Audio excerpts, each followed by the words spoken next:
Hello and welcome back to Sunless Sunday, where we sail the Sunless Sea with me, Bardon, and Lady Sakura. Okay, we're going to go ashore with the adventurous. I'll admit it, I would like one last look around, but we're not going inland. The college would sniff me out soon enough. A distant light. You both climb a hill to look out over the estuary. The sea curls below. Smoke rises from chimneys. The mountain glimmers on the horizon. You call her Stone, don't you? The adventuress says. The mountain, I mean. It's as good a name as any other. We have too many names for her. One for every day of the year. I could never get them right. And I resented her. I still do. She has all that life to give, and none of it for me, because my bloody father got greedy. She snorts. The bazaar is the mountain's mother, they say. Or her father. I don't understand how these things work. I wonder if she ever complains about her parents. Kate believes 10 terror. We got a memory distant shore. The adventuress is asked to help her die. Okay. Now, next thing. Let's see. Catch a nut that falls from the tree of a single day. Picking them from a branch is forbidden, but fallen ones are useless. You'll need to intercept it between bow and ground. A matter of luck. Okay, well, let's give it a go. Fruitless. The branch is too far, the nut too small, your hand too slow. When it strikes the paved square, the nut bursts into brief, pointless life.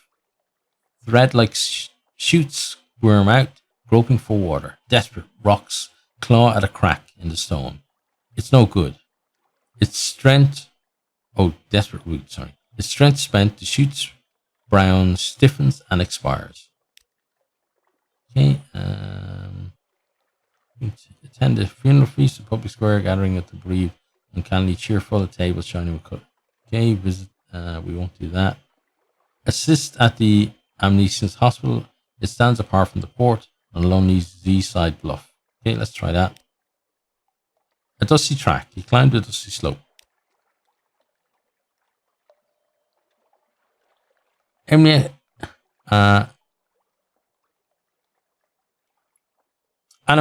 Animescence, I guess, is a rare disease of the elder continent, a slow combustion of the soul, gradually baking the vital organs.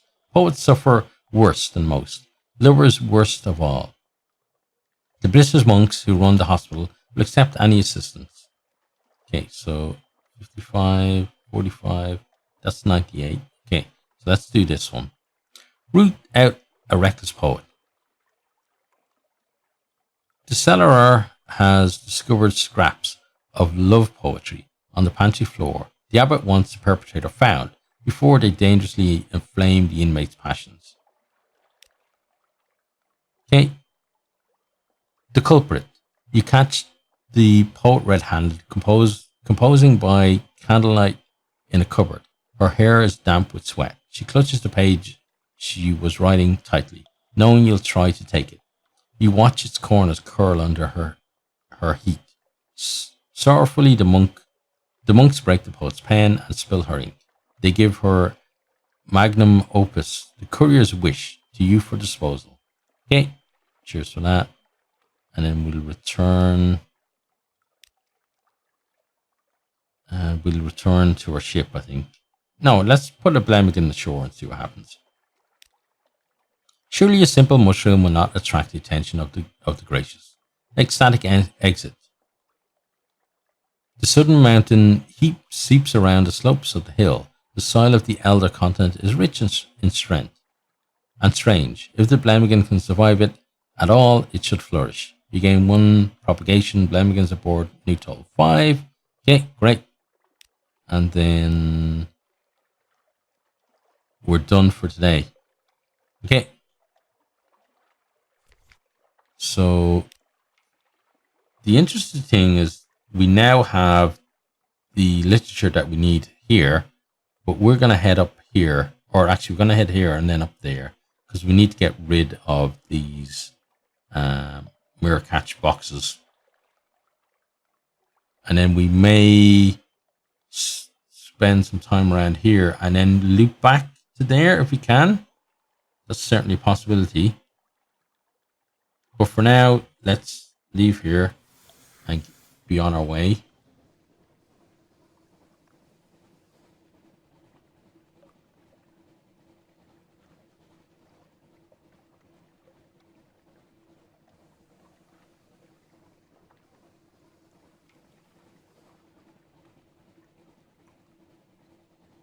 It's crazy though with that romantic literature that if I specifically set out to do that mission for that guy, getting literature probably would have taken forever. But this time it's just, oh, we just stumbled into it. Great.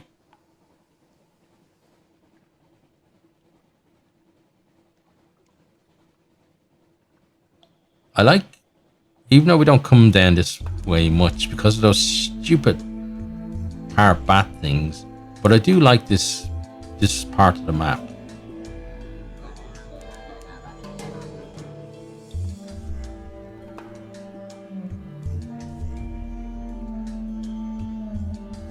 Make sure we don't. I don't like that though. Right, back we go.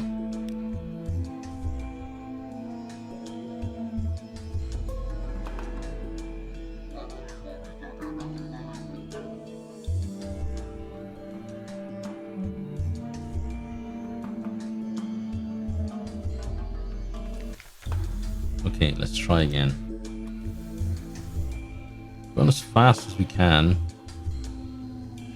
but it's just not fast enough sometimes. If we get there though, it's not that far a trip to the Isle of Cats, and then we can remove the problem, at least temporarily, until we get greedy again and decide to fill more mirror catch boxes, because you know it's going to happen. I might swear off them, but hey, it's like, you know, if... Oh, nice. We can do this, though. That's great. Let's spend some time in bed. Thank you for that. That's amazing. So that could have been the mirror catch box triggering. Instead, we got that one, which is great. A buttery bloom of light on the southern horizon. You approach Varkas, the mirrored city. Azalea raises her head, sniffs sharply, blood on the wind. But hopefully it's not our blood. Let's get in here. Port Erdonmez. And we made it, yes. Okay. Returning to Varkas. The walled city of Varkas is a tangle of green vines and luminescent fungal flowers, slow blooming around mouldering stone. The quincunx of carved step towers rise over the walls and pour burning white light into the bleak sky. A rough shadow path leads from the docks to the mirrored gate of Varkas. Two towering carved stone lamps throw their light on the angled mirrors, and a blue cloaked guard stands in a reflected pool of light. The city is a beacon against the tree-hushed, sprawling darkness of the Elder Continent. In the far distance, a vast mountain glimmers. Okay, so let's get a port report. The Admiralty will want to know. Change of Barkers. Not all is well. Observe and record. Oh, okay. That's certainly interesting. Welcome. The guard at the mirrored gate smiles. Clearly, she remembers you. The blue-collared guard waves you through. Walk in the light of me here. Okay. Your eyes are blinded by the brilliance of the light. The verdant rot smell is even thicker. The heat of so much flame and reflected light presses oppressively against your skin. Your head pounds. It is a few minutes before your eyes adjust, and you can look around. Brass lamps and gilded sconces hang from every wall, and phosphorescent fungus grows moss-like upon doorways and ceilings. Cunningly arranged mirrors catch every droplet of light and diffuse it, till each cobblestone and rampart of the city is drenched and blazing and utterly without shadow. Who do you speak to? Let's speak to the white cloak guard. The suns embroidered on her cloak are picked out with gold thread and the edge is jeweled with carnelian. Tamas! He presses his hand together in greeting, then gives you an anguished look. You look terrible. Are you sick with a terrible outsider's disease, or is that what your nose is naturally like? Over your protestation, he gives you directions to the hospital. Oh, the medics are all butchers, to be sure, but they walk in the light of me here. He adds breezily, and then points out the guardhouse and the vague direction of the Temple of Meteor, and a street of bars and gaming houses. We don't want to get a reputation for being inhospitable. He laughs as if he made a grand joke, and you laugh along weakly. Okay, we gain one fragment. Nice, one fragment. Okay. The mirrored city gleams invitingly. You'll get used to the smell in time. We go to the hospital, we go to the guardhouse. Let's see, what do we need for that? The respect of the guard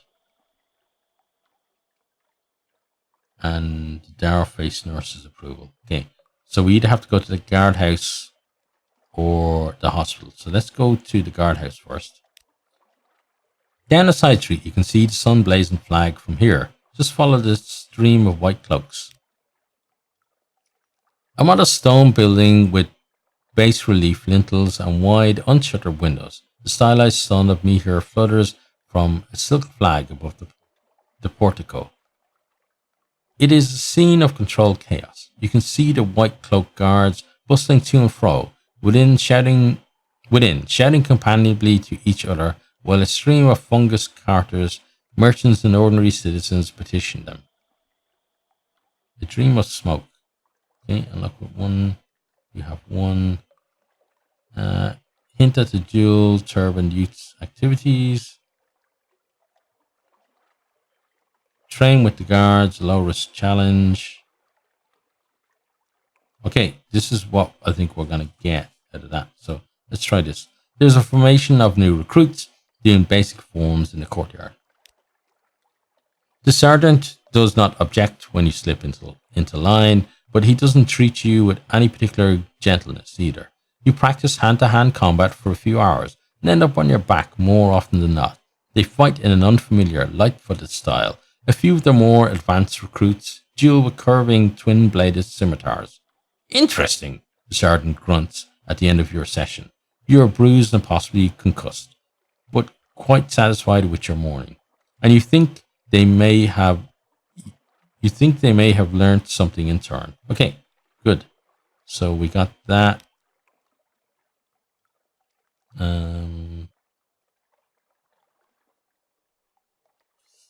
Don't want to do anything else. Prepare. Perhaps the guards will have some advice. Okay, let's try that. A dream of smoke. The young guard gives you a look of utter bafflement. Dreams? Mirrors? She raised her eyebrows exaggeratedly. One of her companions, clearly a wit, adds, Guards don't dream or Barcus. The Master at Arms confiscates all your sleeping hours when you sign up. The young guard shakes her head. Perhaps you should talk to the priests at the Temple of Meteor. They are well versed in such matters. Okay, cheers for that. So let's go back to the city. Then I want to go to the hospital next. The hospital lies in the shadow of the southern tower. Are you feeling a little fevered? Do you hope to learn medical secrets? Or perhaps you just enjoy the moans and flushed face of the sick and suffering? Okay, is this the one that we need? Offer the services of the haunted doctor. You won his trust, he's prepared to come ashore. Okay, and then that one. Okay, so we can use this and get her approval, or we could take a chance. So let's do this. The dour-faced nurse watches you carefully as you assist the doctor in cleaning wounds and changing bandages. She gives you a satisfied nod. The guards are pleased to have a new attendant and call you Nurse Tamas with warm, welcoming mockery, which makes you feel part of their crew. The doctor essays a cautious smile. You see the nurse watch him consideringly. Good work, she says at the end of your shift. handing you each a cup of steaming mushroom tea. It revives you greatly. Do you detect a hint of tree sap liquor at the bottom of the cup? And something else, something of the south. Okay, we lose a terror, we gain 1 heart, nice. We gain an iron as well, and a mirror, and a memory of distant shore. Wow, that was really good. Cheers to that, lady. Okay, returning to Varkas. Luckily, we can still get through. We'll continue our exploration. Right, now this time, we want to do this because we have all of the things we need now. The Agni Hot Tree seeks wisdom. The sick are ready to begin a long journey. The young and the restless have made their plans. The swords of the guard have been renewed. The pilgrimage is ready to begin. It is hard not to be carried along by excitement and anticipation of the Varkasi. It seems as though half of the city has joined the pilgrimage to the Mountain of Light. The other half lines the streets and hangs out from upper story windows to watch their friends and loved ones depart. Musicians play stirring tunes on polished brass instruments and little calabash lyres, all undercut with the rhythmic sound of drums. A towering machine piled high with fungus is wheeled to the front of the procession. The drivers sit in a lamplit cabin at the front, their faces grim. The Agnihotri raises his hand, and a hush falls over all of Varkas. The mirrored gates slide open, rays of light reflecting jaggedly. Outside, the Elder Continent is dark and hushed and vast. You have the dizzying feeling that it is vaster and onyx blacker than the Untersea, somehow. But that cannot be. Wish us luck, Tamas. The Agnihotri is next to you, at the very front of the procession. His aging face looks suddenly youthful and taut. His eyes glimmer with purpose. You can only nod weakly. Okay, then the Agnihotri laughs wildly and then shouts a command, and a machine rumbles out of the city gates. It lays down 2 thick rows of fungus to either side of it. The lamplighters dart to the very edge of the darkness and light the fungus with their torches. It blazes up, illuminating the path inland in brilliance, white, rot-scented light. The people of Varkas cheer so loudly you think your eardrums will burst. The pilgrims stream slowly out of the city in a glimmering procession, leaving it half empty behind them. Okay, we gain 7 members of different shore, we get 23, and we gain a new secret. Cheers. Time to leave. The atmosphere in Varkas is deflated, melancholy after the pilgrims depart. You know when to leave, besides, your crew is probably growing restless. Okay, and what do we have here then? The guard gives you a quick grin as she opens the mirrored gates for you and makes a mark in her ledger as you step out of the circle of light. The familiar shadowy bleakness of the night is comforting against your skin. Your ship awaits. Okay, and that's where we're going to end that one. So again, I hope you have enjoyed and I hope to see you all next time. Goodbye.